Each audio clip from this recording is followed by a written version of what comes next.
Bronchiectasis. Introduction. When we breathe, air enters and leaves the lungs through a series of branching airways called bronchial tubes. Normally, these tubes narrow smoothly towards the edges of each lung. The damage caused in bronchiectasis means that they widen instead of narrowing. Cilia and mucus cover the linings of the bronchial tubes. Mucus protects against unwanted particles that enter the lungs. Cilia are like tiny hairs that sweep the particles and excess mucus upwards, out of the lung. In bronchiectasis, damage to the cilia in the bronchial tubes means they cannot sweep the particles and mucus upward. Instead, particles and mucus accumulate. The sputum becomes sticky and difficult to move, even with coughing. As the sputum collects, bacteria also gather and start to multiply, leading to infections, further damage, and more sputum. Definition.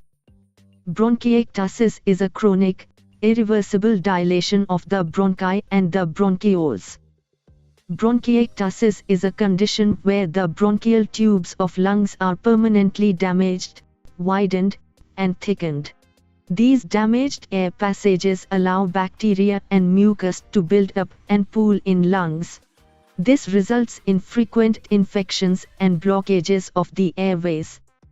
Bronchiectasis is a long-term condition where the airways of the lungs become abnormally widened, leading to a build-up of excess mucus that can make the lungs more vulnerable to infection. Causes. Risk factors. The exact cause of bronchiectasis is unclear.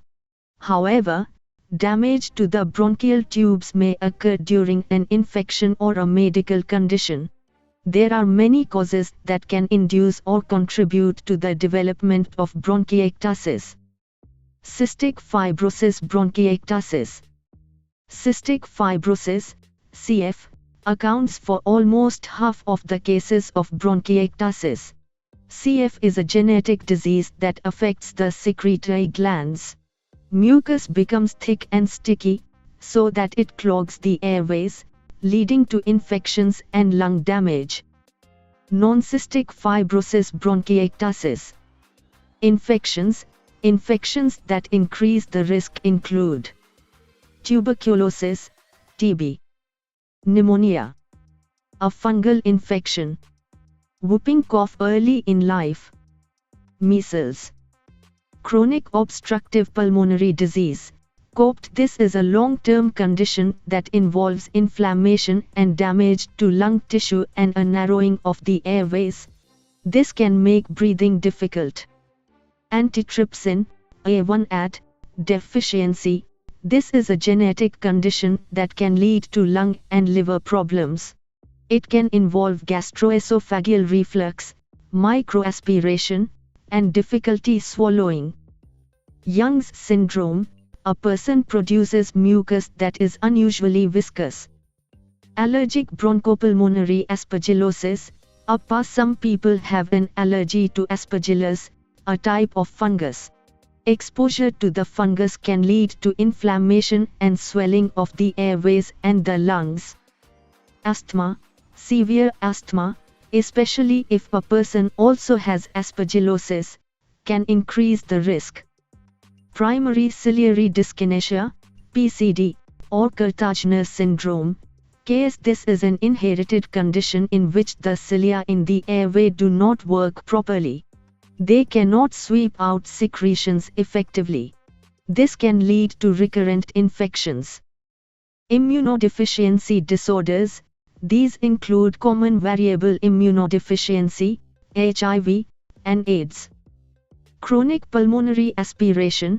A person with this condition inhales food, saliva, and other unwanted substances into the lungs. It may be due to alpha-1 antitrypsin deficiency. Connective tissue diseases.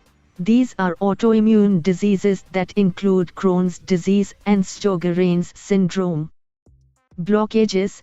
If bronchiectasis affects only one part of the lung, this may be a sign of a blockage, possibly due to a non-cancerous growth or an inhaled object, such as a peanut. Inhaling toxins, breathing in ammonia and other toxic gases or liquids may also lead to bronchiectasis. Pathophysiology.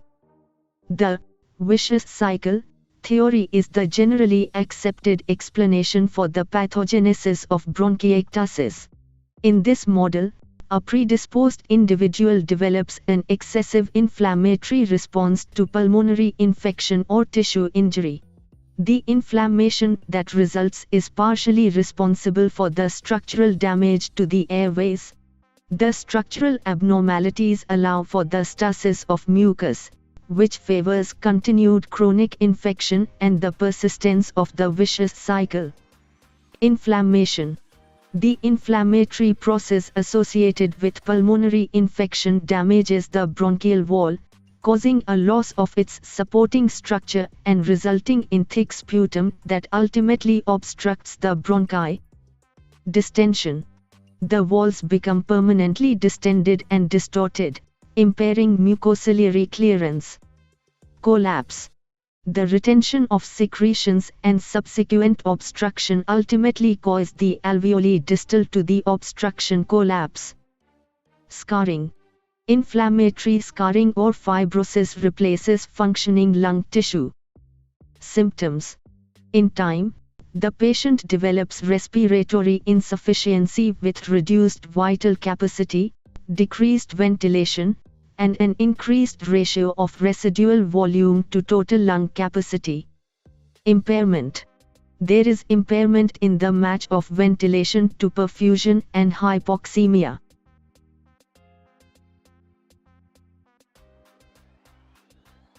Clinical manifestations. The most common symptoms include a persistent, daily cough, production of sputum, chest pain or discomfort, wheezing and shortness of breath, thickening of the skin under the fingernails and toenails, and nails that may curve downward, tiredness and fatigue. Later signs and symptoms may include breathlessness, difficulty walking more than 100 meters without stopping, frequent or severe chest infections, a pale or blue skin color, weight loss, slow growth in children, fatigue, blood in the mucus, coughing up blood, a smell on the breath. Diagnostic findings. Bronchiectasis is not readily diagnosed because symptoms can be mistaken for those of a simple chronic bronchitis. History of productive cough. A definite sign is a prolonged history of productive cough, with sputum negative for tubercle bacilli. Physical examination. The lungs will produce crackle sound when listened through a stethoscope. Chest X-ray. CT scan. The diagnosis is established by a CT scan, which reveals bronchial dilation. Blood tests. They check for conditions associated with bronchiectasis. Infection. Low levels of infection-fighting blood cells. Chest computed tomography, CT or CAT, scan or X-ray. A CT scan can show the location of lung damage. It can also show abnormal thickness and irregular airways. Mucus, sputum, culture. This checks for bacteria or other microbes. Lung function tests. These tests measure how much air you are able to inhale and exhale. Bronchoscopy. A flexible, narrow tube, known as a bronchoscope, is inserted into your airways to help find blockages and infection and inflammation. Medical management. There is no cure for bronchiectasis because the damage to the airways can't be reversed, but its symptoms and lung infections can be treated. The goal is to treat the underlying conditions and lung infections, to remove mucus from the lungs, and to prevent further complications. Antibiotics. Oral antibiotics currently in use to treat acute exacerbations of bronchiectasis in adults are amoxicillin, coamoxiclav, flucloxacillin, rifampicin, fusidin, and ciprofloxacin. Intravenous antibiotics may be required in severe cases, or where oral use fails to treat an acute exacerbation. 4 antibiotics currently in use for such cases are benzylpenicillin, sfuroxime, ceftriaxone, vancomycin, ceftazidime and sfuroxime. Long-term antibiotics are used in people with bronchiectasis to improve disease. Symptoms include amoxicillin, flucloxacillin and trimethoprim. Bronchodilators. The bronchodilators commonly used for bronchiectasis treatment include short-acting bronchodilators, such as albuterol and levolbuterol, and long-acting bronchodilators, such as formoterol, tiotropium and salmeterol.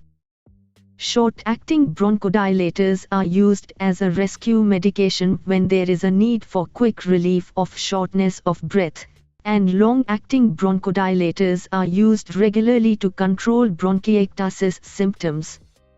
Expectorants and mucus-thinning medicines.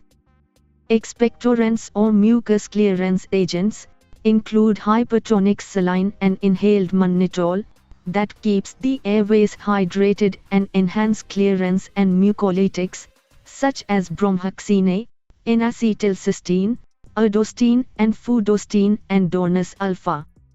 Expectorants may be combined with decongestants. Other bronchiectasis treatments. Hydration, which turns the mucus thinner and easier to cough up. Chest physical therapy to loosen mucus and help move it out of the lungs, or with an external device, like therapy vest that uses high-frequency air waves. Oxygen therapy to raise low blood oxygen levels, and corticosteroids to treat airway inflammation. Nebulization and/or steam inhalation. Surgical management. Surgical intervention may be indicates for patients who continue to expectorate large amounts of sputum and have repeated bouts of pneumonia. Segmental resection. The diseased segment of a lobe is removed. Lobectomy. The diseased lobe is removed. Pneumontomy. The entire diseased lung segment is removed, but this rarely happens. Nursing management. Nursing management focuses on alleviating the symptoms and helping patients clear pulmonary secretions. Nursing assessment. Nursing assessment of a patient with bronchiectasis include evaluation of current smoking status, evaluation of current exposure to occupational toxins or pollutants and in indoor-outdoor pollution. Assess the patient's current level of functioning. Nursing diagnosis. Based on the assessment data, the major nursing diagnosis for a patient with bronchiectasis are impaired gas exchange related to ventilation perfusion imbalance, ineffective airway clearance related to increased mucus production, ineffective breathing pattern related to mucus and airway irritants, activity intolerance related to hypoxemia and ineffective breathing patterns. Nursing care planning and goals. The goals for a patient with bronchiectasis include improvement in gas exchange, achievement of airway clearance, improvement in breathing pattern, improvement in activity tolerance. Nursing interventions. Nursing interventions focus on the following: smoking cessation. Patient teaching targets smoking and other factors that increase the production of mucus and hamper its removal. Bronchodilators. Administer bronchodilators as prescribed. Postural drainage. Perform postural drainage with percussion and vibration in the morning and at night as prescribed. Antibiotics. Administer antibiotics as prescribed. Activities.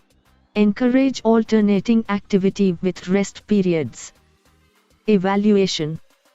Expected patient outcomes are improved gas exchange, achieved effective airway clearance, improved breathing patterns, improved activity tolerance, complications, repeat infections, bleeding in the lungs, respiratory failure, leading to low oxygen levels, atelectasis, or a collapsed lung, which makes it difficult to breathe, heart failure due to low oxygen levels. Prevention. Having routine vaccinations against certain diseases can reduce the risk of the type of damage that leads to bronchiectasis. These include measles, whooping cough, and pneumonia for children, influenza and pneumococcus for people of any age who may be at risk. Other steps to reduce the risk include avoiding toxic fumes, getting early treatment for other lung problems, such as asthma or COPD, monitoring children to reduce the risk of them inhaling toys and other small items. So guys, thanks for watching my video. You can like and comment on my video, but don't forget to subscribe my YouTube channel to watch quality content like this. Thank you guys.